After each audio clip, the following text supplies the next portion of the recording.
Welcome to another episode of Decode with Mithun, Stock Market Analysis.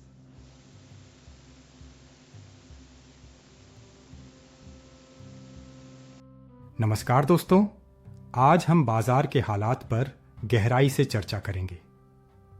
आज का दिन वाकई में दिलचस्प रहा।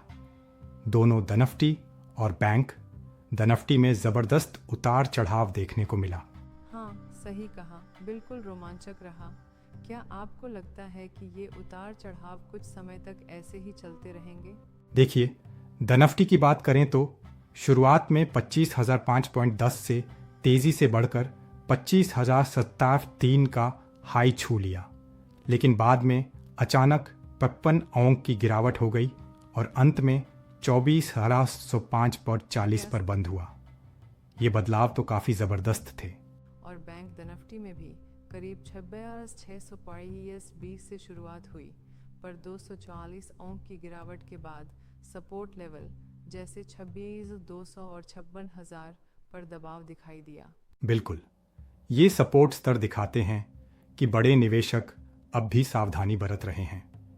वैसे इसकी तरह तो सेक्टोरल प्रदर्शन में भी उतार चढ़ाव देखने को मिला, खासकर टू व्हीलर और एफएमसीजी सेक्टर में। सही कहा आपने। स्पीकिंग ऑफ सेक्टर्स, क्या आपने अदानी ग्रीन का प्रदर्शन देखा? रिन्यूएबल एनर्जी के इस स्टॉक ने आज लगभग 2.9% की जोरदार उछाल दिखाई। हाँ, अडानी ग्रीन वास्तव में यह जैसे इट्स लाइक एक सुपरस्टार बनता दिख रहा है। सुबह की क्लोजोंग 975.9 थी, फिर 1013.6 का हाई छुआ और आखिर में 1003.9 पर बंद हुआ। साथ ही 31% प्रॉफिट ग्रोथ तथा सरकार के फोकस ने इसमें दम भर दिया। लेकिन मुझे थोड़ा संदेह भी है। ग्लोबल ऑयल प्राइसेस के उतार चढ़ाव के कारण इस स्टॉक में जोखिम बना रहता है। क्या कहते हैं? बिल्कुल सही कहा। शॉर्ट टर्मट वनियेश ने भी इसकी ररस्कीनेस की ओर इशारा किया है। अगर वैश्विक बाजार में तेल की कीमत में अस्थिरता आती है तो इसका असर जरूर पड़ सकता है, लेकिन एफआईआई और डीआईआई की खरीदारी भी एक सकारात्मक संकेत देती है। ठीक है, अब चलते हैं अतुल लिमिटेड पर। यहाँ दबछली क्लोजोंग 6667 से थी और दिन भर मामूली तेजी के साथ 676 पर बंद हुआ।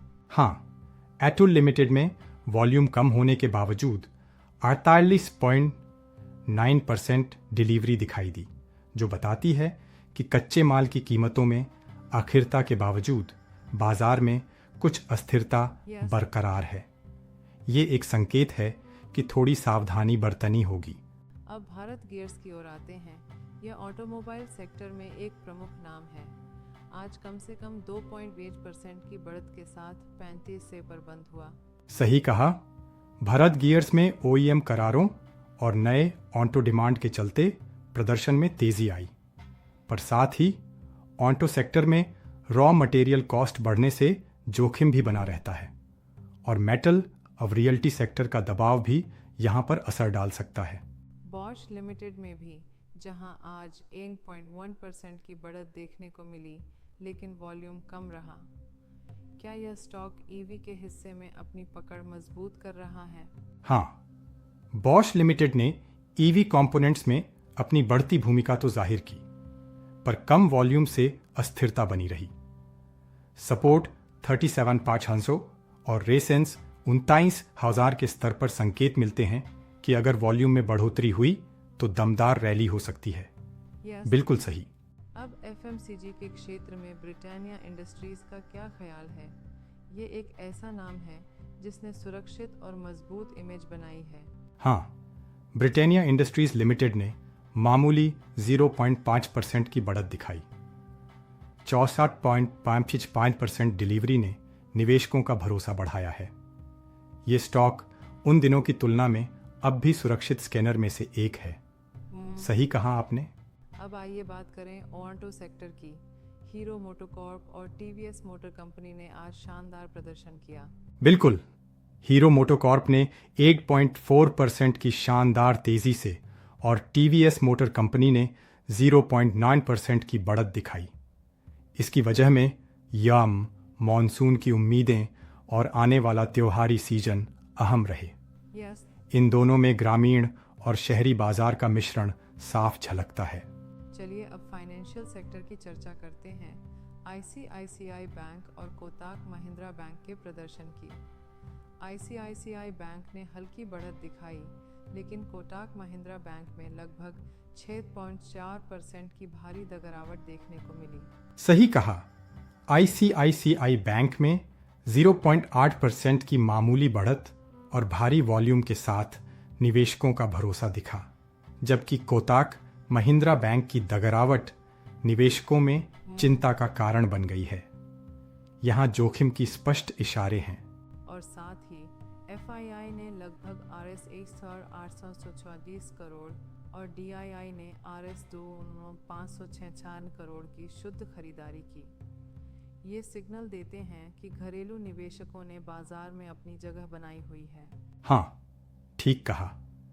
इसके साथ ही विभिन्न स्टॉक्स में प्रमोटर होल्डिंग में भी वृद्धि देखी गई है, जैसे कि डिक्सन टेक्नोलॉजीज और आईआरबी इंफ्रास्ट्रक्चर डेवलपर्स में।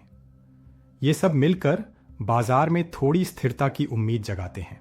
अब चलें मज़ागॉन डॉक शिप बिल्डर्स के बारे में, जहां 3.3% की गिरावट देखने को मिली, पर वॉल्यूम और डिलीवरी प्रतिशत से संकेत मिलता है कि निवेशकों ने थोड़ा मुनाफे का दबाव महसूस किया।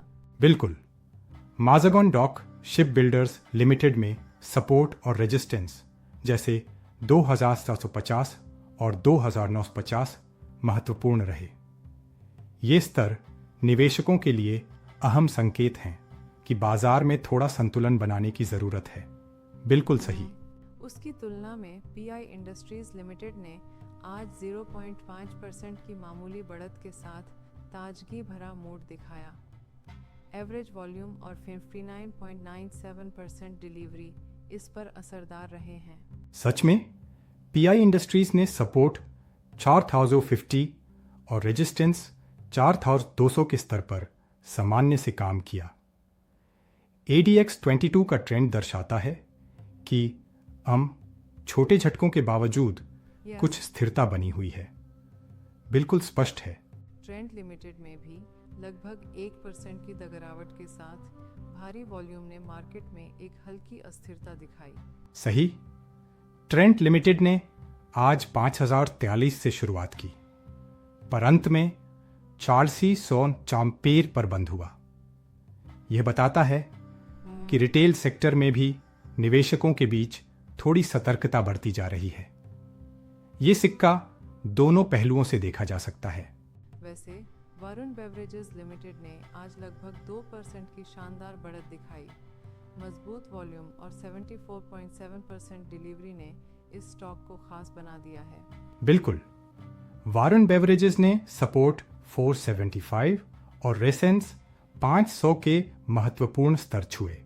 इसके साथ ही तकनीकी संकेतों से साफ पता चलता है कि अगर ये स्तर तोड़ते हैं तो एक बेहतरीन ब्रेकआउट मिल सकता है।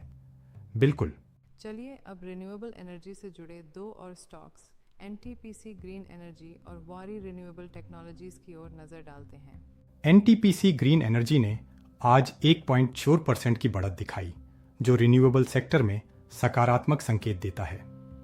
वारी रिन्यूएबल टेक्नोलॉजीज ने 1.2% की गिरावट देखी, पर सपोर्ट 1,020 और रेसेंस 1,100 के बीच अपनी पोजीशन बनाई।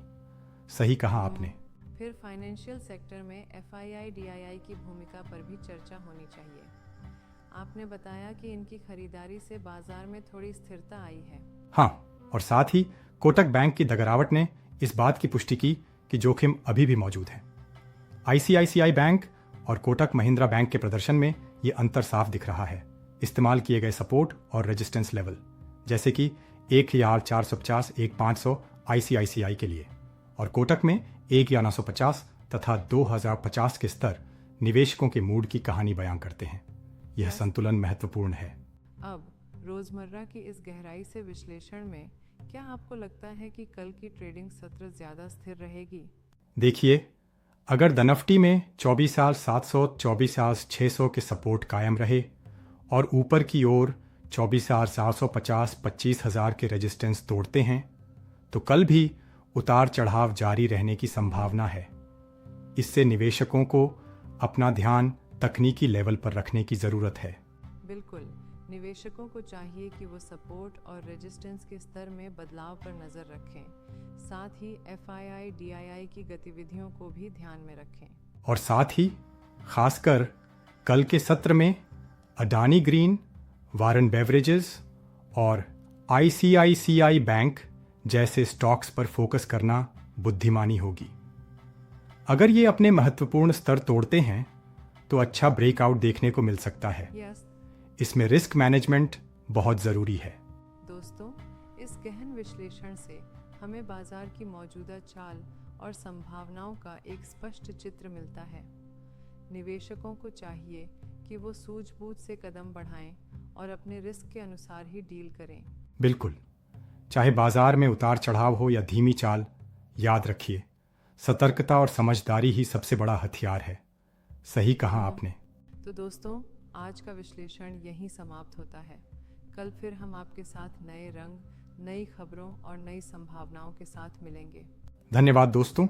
संभल कर निवेश करें, अपना रिस्क मैनेज करके ही चलें और समझदारी से फैसले लें। नमस्कार। Please note, all content of this video is only for educational purpose only. Consult SAB registered financial advisor before investing. If you like this content, subscribe and hit the bell. No hurry, do it when you have time.